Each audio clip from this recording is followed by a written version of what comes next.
launcher, Citadel. Find Adam. Lancaster Boulevard.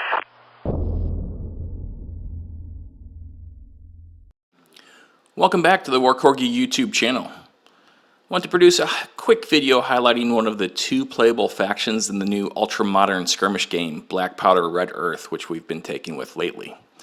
Crisis Troop Scorch is a high-tech, well-trained auxiliary counter-terrorism force for the North African state of Bari. The faction features highly lethal, moderately survivable models with a high price point.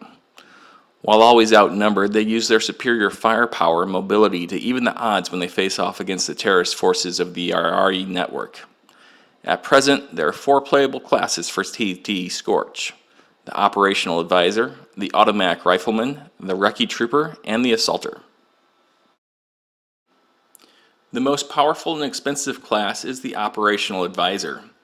CT Scorch can bring 1 advisor for every 100 capability points of forces, and since missions are set at between 150 and 180 points, you are effectively limited to 1 advisor per game.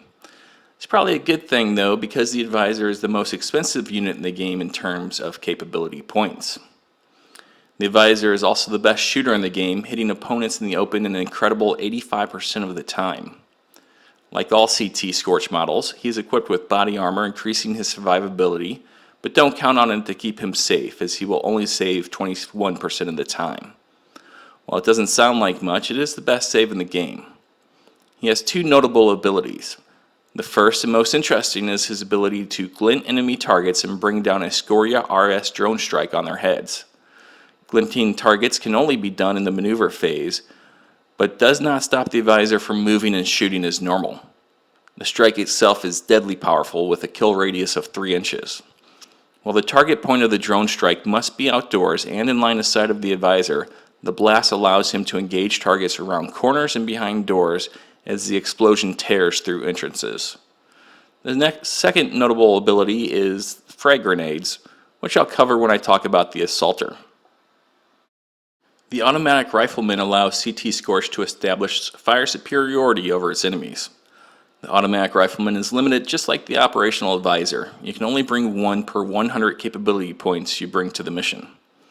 Like all CT Scorch models, he is incredibly accurate, hitting targets in the open 79% of the time. His light automatic machine gun allows him to throw up to 5 separate attack rolls when attacking in the direct fire phase or when taking immediate actions, provided that all the targets are within a 2-inch radius of the aim point. That makes him really good at taking out large groups of models clumped together or making sure one model is really dead. The LAMG comes standard with a bipod, making him very accurate when taking immediate actions, provided that you have him bumped up against waist-high cover, such as a car or window. While the Automatic Rifleman is adept at dominating the enemy from a fixed point, the Recce Trooper utilizes CT Scorch's ability to maneuver to close with and destroy their enemies. Coming in at a respectable 30 points, the question is not whether or not to take Recces in your assault force, but rather how many should you take. The Recce Trooper is the only model in the game that deviates from the standard 6-inch movement limit, able to move up to 8 inches during the maneuver phase. Using the initiative keyword, Recce Troopers can move their full 8 inches after they have already gained an activation chip from performing an immediate action. This makes them ideal for providing covering fire for their teammates and then dip behind cover or advance towards the objective. They move through buildings with relative ease using their door kicker ability to open doors with no movement penalty. Although this action is limited to the maneuver phase only and can only be used once per round. Lastly, you can activate them in the finishing phase to strike enemies greater than 3 inches away, which is the typical limitation. The Assaulter is the least expensive class available to CT Scorch, so you can expect to see a lot of them. But don't think that they are cheap. They cost as many capability points as the ARE Network's elite Hong Bin mercenaries.